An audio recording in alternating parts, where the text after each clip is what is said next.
Hello friend, आप देख रहे हैं target with Chandra YouTube channel. मैं हूं चंद्रभान। तो हम लोग बात करेंगे चाइल्ड डेवलपमेंट एंड पेडागोजी की, बाल विकास एवं शिक्षण शास्त्र की। तो इस वीडियो से आप CTET, UP TET, KVS, T, SSB, NVS, REET इत्यादि जो परीक्षाएं हैं वो आसानी से कवर कर सकते हैं। इन सभी परीक्षाओं में सीडीपी का जो पोर्शन पूछा जाता है वो यहाँ से 100% कवर होगा। और यहाँ जो भी बात बताई जाएगी ये समझ लीजिए कि पेपर यहीं से आएगा।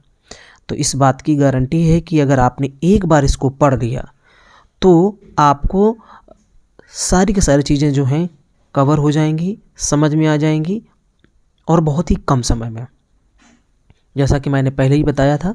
और इसी तरीके वीडियो अगर आप और पाना चाहते हैं तो हमारे चैनल टारगेट विद चंद्रा में विज़िट करें, तो आपको लगभग सभी सब्जेक्ट के जो वीडियो हैं वो मिल जाएंगे।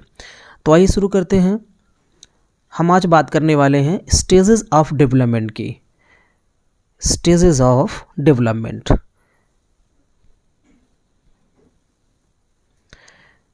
तो जैसे हम इन्फेंसी की बात करें, इन्फेंसी का मतलब क्या होता है? शैशवावस्था। शैशवावस्था की एज जो है वो मनोवैज्ञानिकों के द्वारा 0 से 2 वर्ष निर्धारित की गई है। अर्ली चाइल्डहुड की बात करें, मतलब पूर्व बाल्यावस्था की बात करें, तो 2 से 6 वर्ष है। लेटर चाइल्डहुड या उत्तर बाल्यावस्था, जिसे कई बार मध्य बाल्यावस्था के नाम से भी जाना जाता है, 6 से 12 वर्ष। और एडोलसेंस की जो एज है किशोरावस्था की, वो 12 से 18 वर्ष निर्धारित की गई है। यहाँ पर एक नोट पॉइंट दिया गया है कि WHO का मानना है, वर्ल्ड हेल्थ ऑर्गेनाइजेशन, विश्व स्वास्थ्य संगठन का मानना है कि 10 से 19 वर्ष का आयु वर्ग किशोरावस्था के अंतर्गत आता है। ठीक है। अगला नोट पॉइंट है कि शैशवावस्था के पहले भी एक अवस्था होती है जिसे प्रेनेटल स्टेज या प्रसव पूर्व अवस्था भी कहते हैं, जब बच्चा माँ के गर्भ में रहता है। ठीक है। तो ये भी एक अवस्था है। हाँ, बस बात ये है कि इस अवस्था का पूर्ण विकास गर्भवती माँ पर निर्भर करता है। ठीक है। अब हम इसको समझते हैं शैशवावस्था को। शैशवावस्था 0 से 2 वर्ष।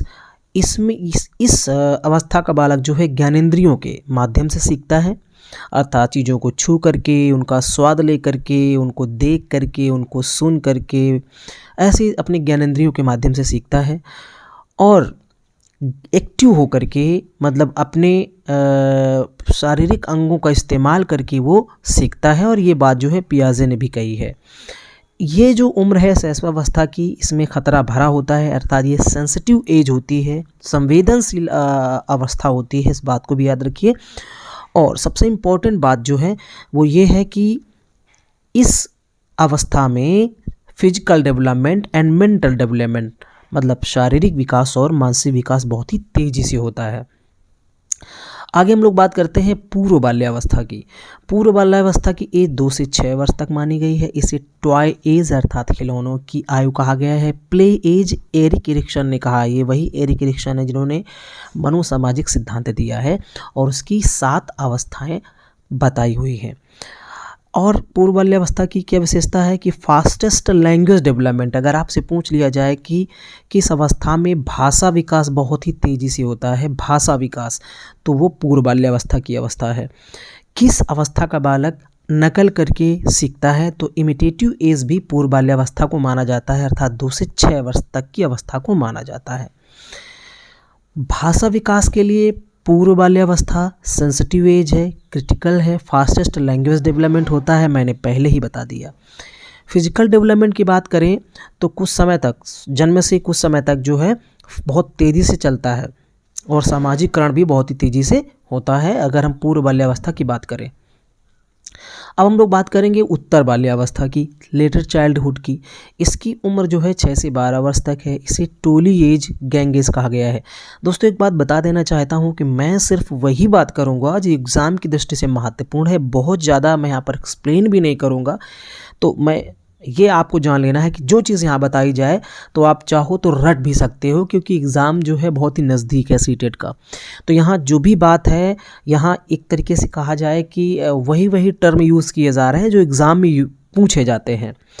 उत्तर बाल्यावस्था की बात करें तो गेम एज भी इसे बोला जाता है। एलिमेंट्री स्कूल एज अर्थात पूर्व विद्यालयी अवस्था भी कहा जाता है। लॉन्ग टर्म फ्रेंडशिप एज ये है, इस अवस्था के बालकों की जो दोस्ती है काफ़ी लंबे समय तक चलती है।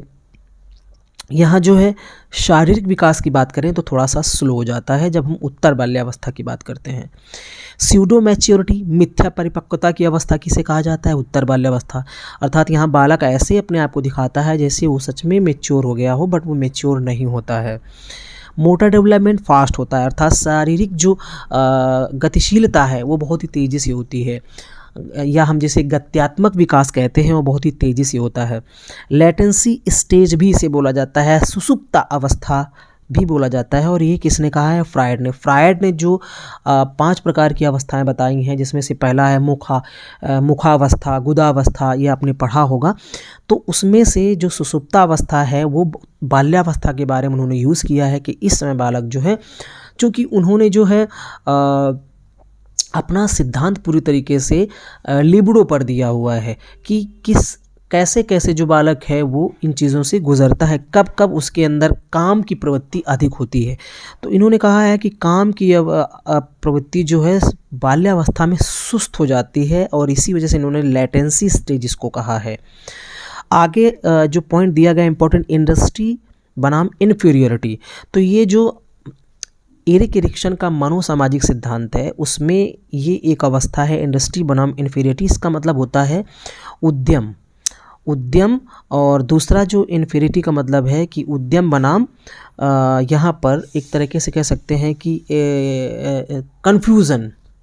इन्फीरियरिटी का मतलब यहाँ से आप इसको समझ सकते हैं कि बालक जो है उद्यम तो खूब करता है, लेकिन एक स्थिति ऐसी आती है कि वो इन्फीरियर हो जाता है, उसको लगता है कि हम कुछ नहीं कर पाएंगे, हमें कुछ भी नहीं आता है। तो इंडस्ट्री बनाम इन्फीरियरिटी जो है वो अवस्था किसने कहा है? एरिक्सन ने कहा है।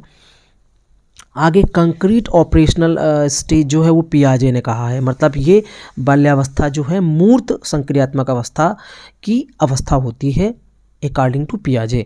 आगे हम किशोरावस्था की बात करते हैं, एडोलसेंस की बात करते हैं।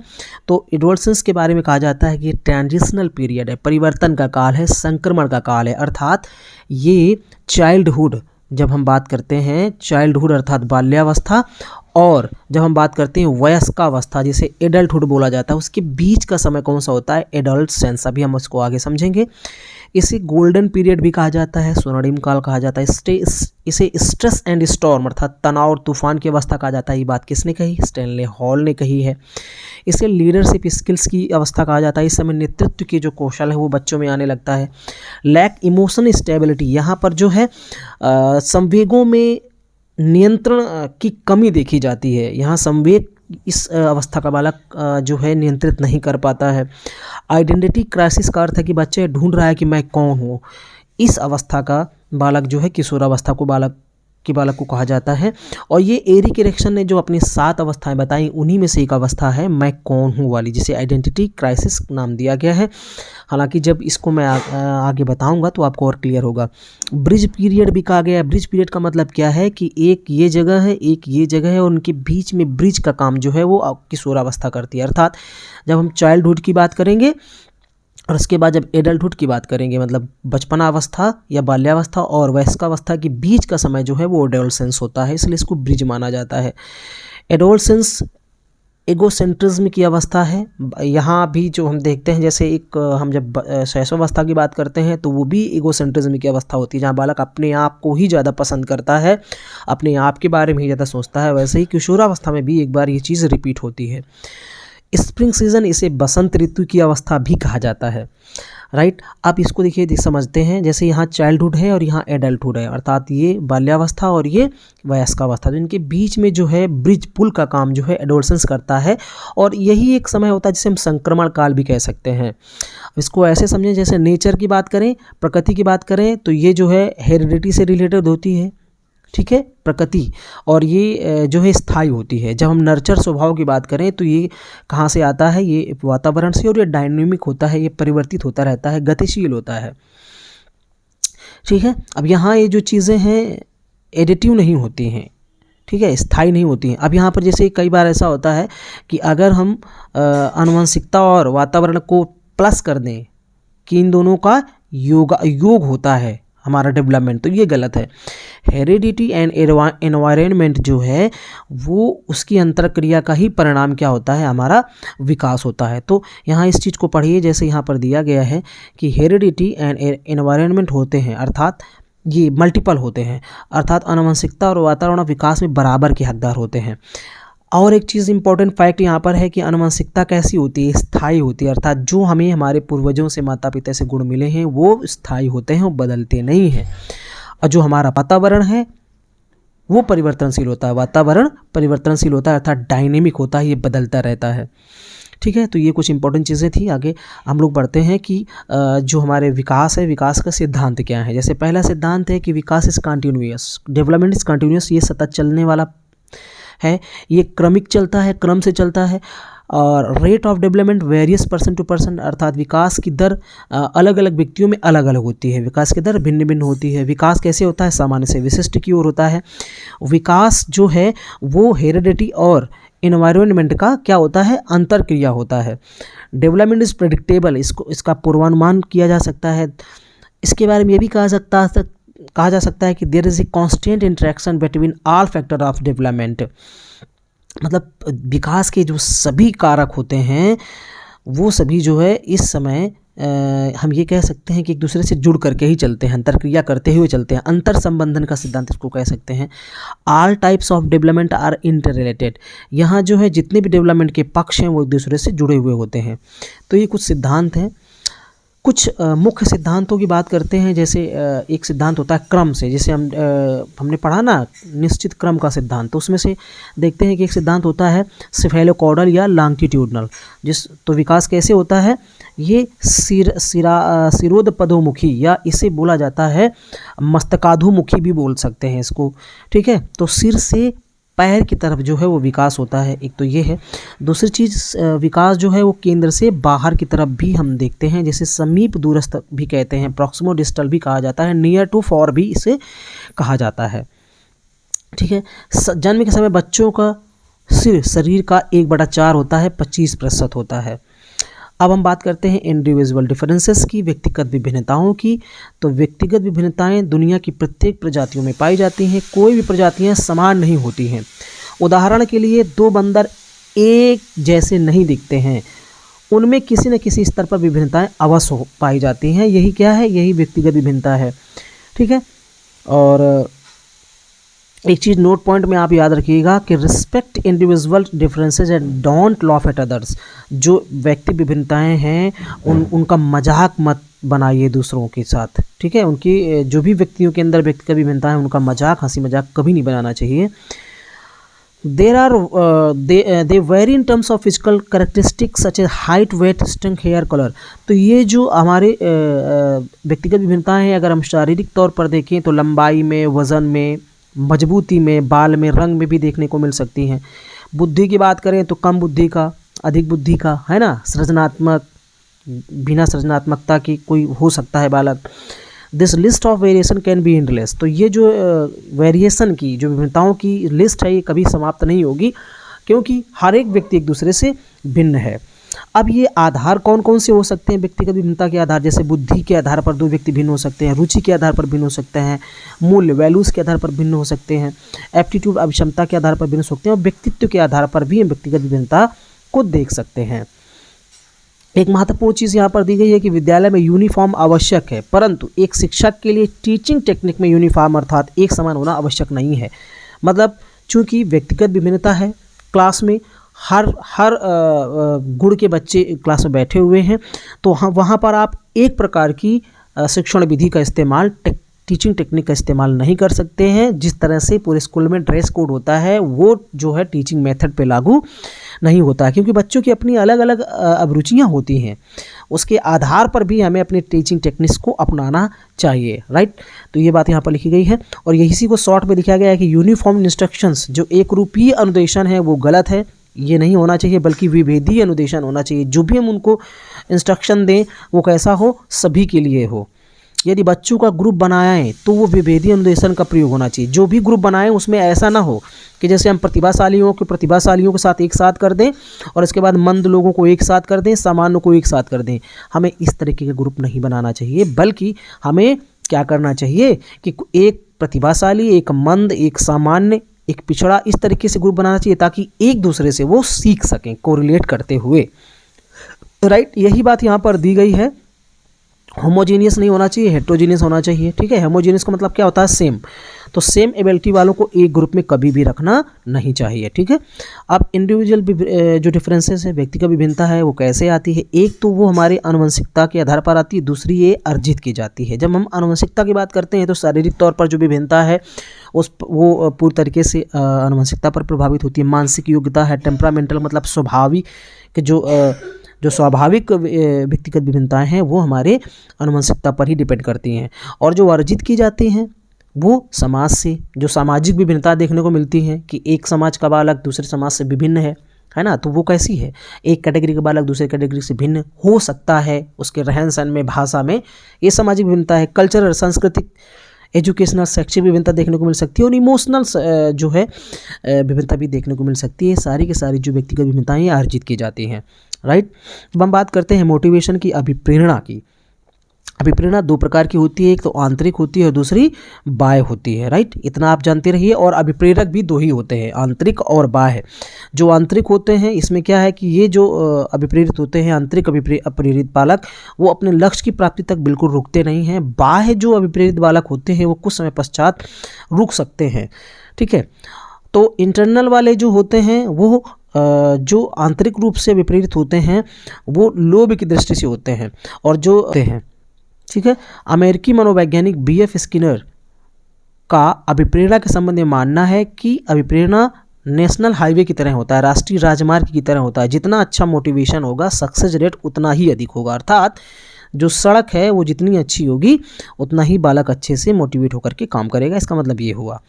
बच्चों में जो आंतरिक अभिप्रेरणा को बढ़ावा देना चाहिए कि न कि बाह्य अभिप्रेरणा को। अर्थात जो हमारा पुरस्कार होता है इसीलिए उसको नकारात्मक पुनर्बलन माना जाता है, क्योंकि बार बार उसको आदत पड़ जाएगी पुरस्कार प्राप्त करने की, और ये बाह्य जो है अभिप्रेरणा है। इसलिए बालक को आंतरिक अभिप्रेरित करना चाहिए, ऐसा मोटिवेट करें ताकि उसको लगे कि हम जीवन में कुछ करना चाहते हैं, ना कि हम किसी को दिखाने के लिए। राइट, अभिप्रेरणा चक्र की बात करें तो यहाँ पर सबसे पहले आवश्यकताएं आती हैं। ये आवश्यकताएं बालक के या व्यक्तियों के अंदर एक प्रणोद या चालक को जन्म देती हैं। ये चालक क्या करता है? उत्तेजित कर देता है काम करने के लिए। और दिशा निर्देशित व्यवहार, अर्थात मतलब ये है कि जिस तरह की आवश्यकता होगी उसी तरीके का व्यवहार होगा, एक दिशी होगा, और अचीवमेंट जब मिल जाता है तो फिर उत्तेजना में कमी आ जाती है। ये अभिप्रेरणा चक्र है।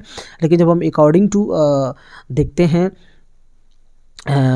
उसके गिलफोर्ड के अकॉर्डिंग तो वो फिर अलग हो जाता है। राइट, मध्याह्न भोजन योजना की शुरुआत 1995 में हुई थी। याद रखिए MDM की शुरुआत हुई थी, हालांकि MDM का नाम बदल करके प्रधानमंत्री पोषण योजना कर दिया गया है। फिजिकल नीड्स जो शारीरिक आवश्यकताएं होती हैं और जो सर्वाइवल नीड्स अस्तित्व की ज़रूरत होती हैं वो food, water, shelter, sleep, mid day meal ये होती हैं। अर्थात खाना मिल जाए, पानी मिल जाए, छत मिल जाए, नींद मिल जाए, ये चीज़ें जो हैं वो शारीरिक या मूलभूत आवश्यकताएं होती हैं। तो अब ये आवश्यकताओं को का जो पदानुक्रम सिद्धांत है मास्लो का, उसको समझ लेते हैं एक बार शॉर्ट में।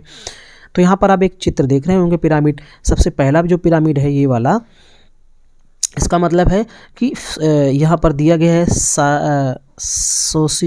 फिजियोलॉजिकल नीड्स, शारीरिक आवश्यकताएं, जैसे हवा मिल जाए, पानी मिल जाए, खाना मिल जाए, नींद मिल जाए, कपड़े मिल जाए। तो ये जो हैं वो शारीरिक आवश्यकताएं हैं, बहुत ही निम्न स्तर की आवश्यकताएं हैं। तो सबसे पहले जीव इनकी पूर्ति करता है। इसके बाद नेक्स्ट में पहुंचता है सेफ्टी नेट, सुरक्षात्मक आवश्यकताएं। जब ये आवश्यकताएं पूरी हो जाती हैं तो व्यक्ति सोचता है कि अब हमें सुरक्षा मिलनी चाहिए, स्वास्थ्य मिलना चाहिए, रिसोर्स मिलना चाहिए, हमारे पास प्रॉपर्टी हो, ठीक है, इसके बारे में सोचता है, हमारा भविष्य हो। और जब ये भी प्राप्त हो जाती हैं तो फिर वो व्यक्ति सोचता है कि प्रेम मिले, सम्मान मिले हमको। हाँ, तो इस स्तर पर पहुँचता है वो। जब ये भी प्राप्त हो जाता है तो सम्मान की आवश्यकता में पहुँचता है वो, कि सेल्फ रिस्पेक्ट मिलना चाहिए उसको, उसका एक स्टेटस हो, उसकी एक अपनी क्षमता हो, उसकी वो स्वतंत्र हो। और जब ये भी प्राप्त हो जाता है तो वो आत्मसिद्धि की तरफ चला जाता है। तो यहाँ कुल मिला के अब्राहम मैस्लो का ये कहना था कि व्यक्ति मोटिवेट कैसे होता है, उसकी जो आवश्यकताएं होती हैं उनके अकॉर्डिंग। शारीरिक आवश्यकताएं को पूरा करने के लिए वो मोटिवेट होगा, जब ये पूरी हो जाएंगे तो फिर सुरक्षात्मक आवश्यकताओं की पूर्ति के लिए मोटिवेट होता है। इस तरह से वो जो है उसके जीवन भर वो मोटिवेट रहता है अब्राहम मैस्लो के अकॉर्डिंग। अब हम बात कर लेते हैं थोड़ा सा IQ लेवल की। तो यहाँ पर IQ का मतलब होता है इंटेलिजेंस क्वेश्चन, बुद्धि लब्धि, राइट। एल्बर्ट आइंस्टीन की बुद्धि लब्धि सबसे अधिक मानी जाती है। इनकी बुद्धि लब्धि कितनी थी? 160 पॉइंट्स, याद रखिए। हालांकि जब हम प्रतिभाशाली या जीनियस या गिफ्टेड की बात करते हैं स्टैनफोर्ड बिने के अकॉर्डिंग, तो यहाँ पर इन्होंने बताया है कि 140 से अधिक का जो होता है वो प्रतिभाशाली होता है। वेरी सुपीरियर जो होता है वो 120 से 39, सुपीरियर जो होता है 110 से 19, एवरेज वाला 90 से 109 या 100। जब हम टर्मन की बात करते हैं तो उन्होंने 90 से 110 बताया है। डल जो होता है मंद वो 80 से 89 होता है। बॉर्डर लाइन जो होता है जो होते हैं वो 70 से 79 होते हैं। मोरोन जो होते हैं मूर्ख वो 50 से 69 तक होते हैं। इम्बिसाइल जो होते हैं वो 20 से 49, और इडियट जो एकदम जड़ बुद्धि वाले होते हैं 20 से नीचे होते हैं, ये अकॉर्डिंग टू बिने। इंटेलिजेंस शब्द की उत्पत्ति लैटिन भाषा के इंटेलिजियर से हुई, जिसका अर्थ है टू अंडरस्टैंड अर्थात समझना। बुद्धि जो है वो आनुवंशिकता से अधिक प्रभावित होती है, ये कहा गया है। बुद्धि जो है ability to reason, adopt and learn, बुद्धि के द्वारा हम क्या कर सकते हैं? कारणों का पता लगा सकते हैं, हम चीज़ों को एक्सेप्ट कर सकते हैं, हम चीज़ों को सीख सकते हैं। अब कॉन्सेप्ट ऑफ IQ अगर बुद्धि लब्धि के फार्मूले की बात करेंगे तो फार्मूला क्या होता है? मानसिक आयु बटे वास्तविक आयु इंटू 100, अर्थात मेंटल एज बटे क्रोनिकल एज या बायोलॉजिकल एज इंटू 100। यदि किसी बच्चे की रियल एज 10 वर्ष है और उसका दिमाग 12 वर्ष के बच्चे जैसा काम करता है तो फिर कैसे क्या निकालेंगे हम? कैसे निकालेंगे? IQ बराबर क्या करेंगे? वास्तविक आयु, मानसिक आयु दी है 12 और वास्तविक आयु दी उसकी 10। तो ऐसे में हम इसको सॉल्यूशन करके निकाल लेंगे तो 120 आएगा। अब इससे आप पता कर सकते हैं कि जो 90 से 110 या 20 वाला है वो एवरेज से ऊपर ही होगा। वास्तविक आयु जो है जिसे हम बायोलॉजिकल एज भी कह सकते हैं, ये जो हमारी जो जन्म से लेकर के इसको जोड़ा जाता है। पहला बुद्धि परीक्षण जो है 1905 में किसने किया था? ये अल्फ्रेड बिने और साइमन ने किया था। तो मेंटल एज का जो कॉन्सेप्ट है, मानसिक आयु का कॉन्सेप्ट किसके द्वारा दिया गया? ये भी बिने के द्वारा ही दिया गया था। इसके बाद जब 1912 की बात करें तो IQ का कॉन्सेप्ट जो है विलियम स्टर्न के द्वारा दिया गया। ठीक है, विलियम स्टर्न के द्वारा IQ का कॉन्सेप्ट दिया गया था। हालांकि बाद में टर्नर ने इसमें 100 जोड़ करके ये फार्मूला बनाया था, राइट। आगे तो अब आगे बात करते हैं सृजनात्मकता और बुद्धि की। तो यहाँ पर हमें ये देखना होगा कि टर्मन ने 1920 में क्या बताया था कि ज़रूरी नहीं है कि जो बच्चे सृजनात्मक होते हैं उनकी IQ भी हाई हो। याद रखिए, ज़रूरी नहीं है कि हाई लेवल वाले IQ के जो बच्चे हैं वो सृजनात्मक भी हों, अर्थात प्रतिभाशाली बच्चा ज़रूरी नहीं है कि सृजनात्मक हो। इस बात को याद रखिए, अर्थात हर एक हाई IQ वाला बच्चा रचनात्मक हो ये आवश्यक नहीं है। वही बात यहाँ पर दोबारा लिख दी गई है कि जिसका IQ दर, जिसका जो बुद्धि लब्धि बहुत है तो वो ज़रूरी नहीं हो, प्रतिभाशाली हो सकता है लेकिन वो रचनात्मक या सृजनात्मक नहीं हो सकता है। अब सृजनात्मकता के कुछ तत्व हैं, इसको आप इस ट्रिक के माध्यम से FOE के नाम से आप याद रख सकते हैं। जैसे पहला है धारा प्रवाह, फ्लुएंसी, दूसरा है लचीलापन, मौलिकता और विस्तार। ये जो है क्रिएटिविटी में पाए जाते हैं। कोई जब किसी चीज़ के बारे में धारा प्रवाह बात कर ले और उसके हर एक चीज़ में जो है लचीलापन हो, जो चीज़ वो बता रहा है उस पर मौलिकता हो, नयापन हो और उस चीज़ को वो विस्तार पूर्वक बता पाए, तो ये सारी चीज़ें जो हैं सृजनात्मकता में पाई जाती हैं। आगे JP गलफोर्ड ने थिंकिंग को, चिंतन को 2 भागों में बांटा, एक तो अपसारी चिंतन और दूसरा अभिसारी चिंतन। अगर हम अपसारी सोच की बात करें तो ये ओपन एंडेड होता है, अर्थात ये खुला चिंतन होता है। इसमें जो है ये सृजनात्मकता से रिलेटेड होता है, related to creativity. Out of the box चिंतन की बात करें, अपसारी चिंतन होता है। मल्टीपल सॉल्यूशन, इसमें बहुत सारे समस्या समाधान मिल जाते हैं। तो किस प्रकार की सोच में? अपसारी सोच में। अभिसारी सोच में क्या करें? यदि बंद प्रकार का चिंतन होता है, ये जो है बुद्धि से संबंधित होता है। याद रखिए, ये बुद्धि से, इंटेलिजेंस से रिलेटेड है, जबकि अपसारी सोच जो है वो सृजनात्मकता से रिलेटेड है। ये MCQ सॉल्व करने में इसका यूज़ होता है, अभिसारी सोच का। जो हमारा MCQ अर्थात जो बहुविकल्पी प्रश्न होते हैं उसमें हम अभिसारी चिंतन का प्रयोग करते हैं।